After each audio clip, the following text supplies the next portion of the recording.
Hey everyone, it's David here. I want to welcome you to this session of the video. So I'm going to talk to you about 5 musts in your surplus funds business or your tax overage, mortgage overage, or bankruptcy funds or whatever you work. I'm going to talk to you about 5 things you should be doing in your business.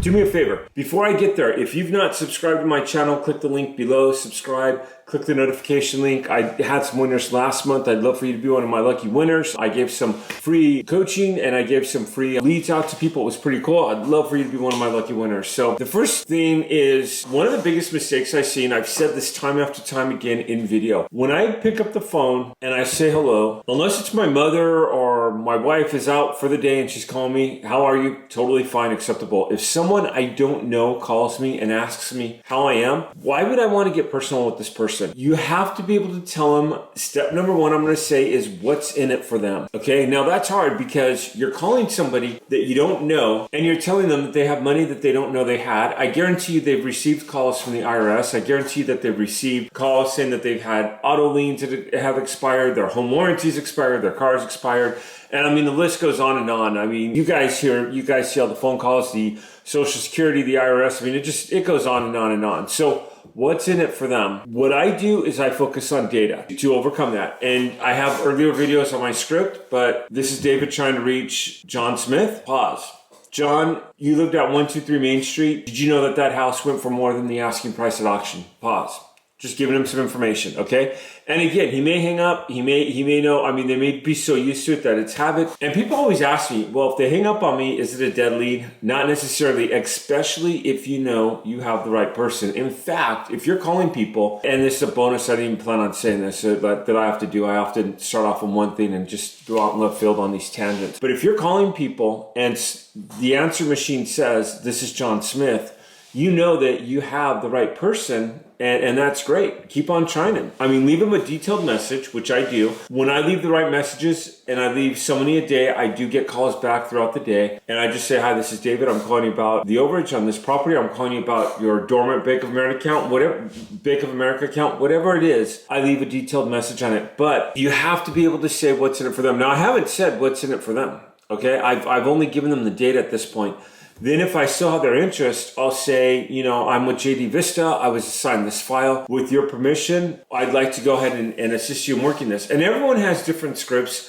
Everybody has different scripts, but again, you have to be able to say what's in it for them. At this point, you want to do step number 2, which is kind of step number 1 together. You have to focus on the big payoff, okay? And the big payoff would be like, let's say it's a $30,000 account, okay? So you have a dormant $30,000 Bank of America account or tax overage, and I don't always give the amount. I'll just say, I'll say, especially on a tax or mortgage overages. Now, I do eventually give them the amount, but I'll say this went for over the asking price. And if they say, well, how much?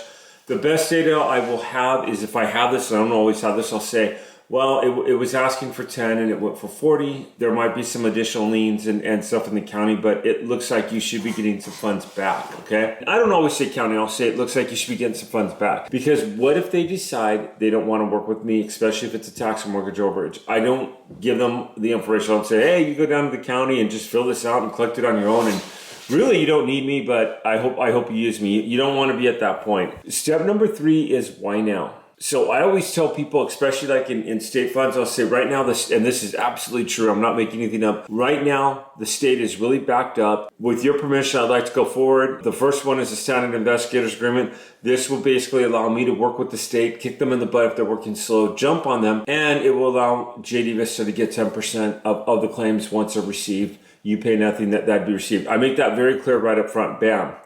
And then at that point, I'll say, the quicker you act, the quicker we can get in. Right now, they're really getting backed up. I will do everything within my fighting power to try to get yours out there and bug them and make sure that this gets processed. Again, and I do, I email and I'm a little bit of a urgent, but I set that sense of urgency. If someone says, and I'm throwing you a lot of bonuses on here, can I do this myself? I'll say, you know what, you can. I wish you luck on this. I'm going to tell you right now that many people have come back to me because they haven't gotten the funds, they haven't gotten paid out, or 3 or 4 months later, I still see those funds sitting there. So it's totally up to you.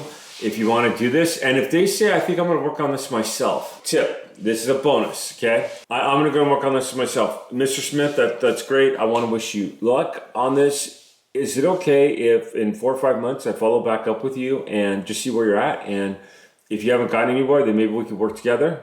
Bam, I just opened up the door. You go to your CRM, and it could be ClickUp, it could be Trello, it could be Podio, whatever CRM you use. There's a million out there, okay? You go to your CRM and say, right now, it's I think it's September 22nd, say you go to January 15th, 22nd, whatever date it is, you put that in there as a follow-up in your CRM, just like spoke to John Smith on 9/22/21. John said he wanted to work on the claims himself. I asked him if I could follow back up with him. You put the lead number, you put all the data in there, bam, you have it in your computer. I usually don't quite wait 4 months, I wait 3.5 months. And then if I call him back in 3.5 months, and this is something I have to work on too, because it's really easy to let these slip in the cracks.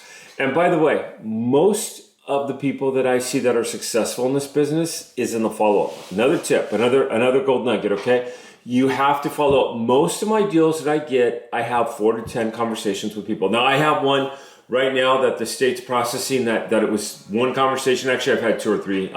We had to get paperwork in. He had a couple questions, and he immediately got it notarized. He immediately got it back to me, and it was awesome. But most of my deals will take, I follow back up with them and follow back up because people want to believe you, and you have a compelling case here, and they want to go ahead and believe you. But at the same time, people are in the habit of being screwed over, okay? So you have to be able to follow up, and I could give a whole course on the follow-up and the importance of follow-up. How many of you have bought something and you have followed up with it? And you want something and you want it and you just boom, you follow up. So you have to be able to do the follow-up. The sense of urgency, we've gone over that. That's step number 4. You want to, why act now? Why do I have to act now on this? And you have to have a sense of urgency. Some states, even in state funds, after so long, it gets turned back over to the state. People only have so long to claim it. It just depends. And that's a good sense of urgency. And especially with tax overages, a lot of times in various places, sometimes after a certain time, they go back to states or what have you. And there's some things that happened, like I think it was in Michigan where tax overages, and New York was doing the same. I think they're in the process of changing.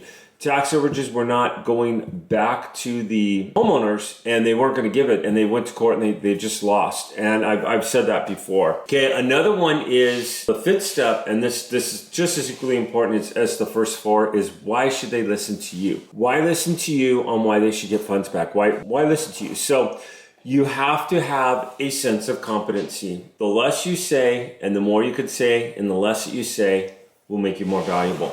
Let me say that again. Saying the most you can in the least amount of words will make you more valuable. They need to see you as an expert in your field, and they need to see you being able to trust you. You're asking them for a lot of trust. I mean, I've had people, I just had a guy mail me a copy of his social security card. If that's not trust, I don't know what is. I've had a woman email me a copy of her social security card recently as well. People, why should they listen to you? So what I would say, and by the way, if you haven't done deals, don't say, oh, I've done 10 deals this month or what have you, because you're being untruthful, and it can come back and it could just really, really, really bite you. If they find out you haven't, if they ask you, if you trip on that lie later on, you just get a video testimonial for them, which is something I'm really bad about. I have a few on my website, but I could probably have a million more, but I don't always follow up with the video testimonials. That's huge in this business. So I've given you 5 steps. Step number 1, what's in it for me? That's the biggest thing. You have to call someone with that mentality.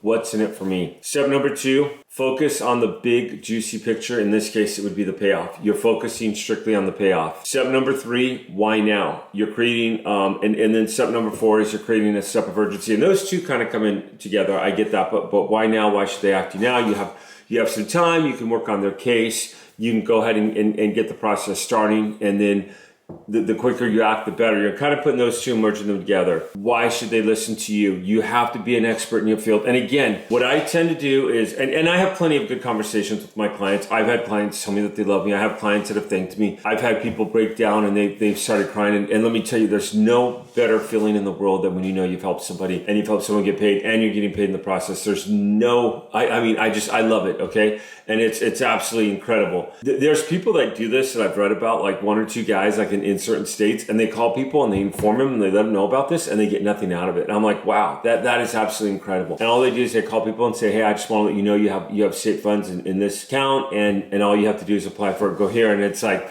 we're in the business of collecting, helping people, working for people. So we're in a whole different business, but I guarantee you, there's just the coolest reward when people get paid. In fact, I have a young man in the program. You'll see a video coming out on him. He just got paid on a deal. It was a $50,000 deal that he worked with his client. His client just wrote him a check. It was a state fund for just over $5,000. It was a state that doesn't pay you directly. It's just incredible. But why should they listen to you? For me, why should they listen to me? Well, I'm in the business of getting people paid. I can go ahead and get the agreements out to them. I use the word agreements. I'll go ahead and get them submitted where I need to get. I will communicate and I will let them know what I do. And I'm giving you a nugget here, like a golden nugget. A lot of what I do in my script. Why should they listen to me? Because I'm going to get them results. And that's the mentality. What's in it for them? Why should they listen to you? That was my opening. So that's actually the fifth one though. Why should they listen to you? And if they say, you know what, I need to think about it. If they hang up the phone, if they do whatever, if they hang up on me, I usually give them another week.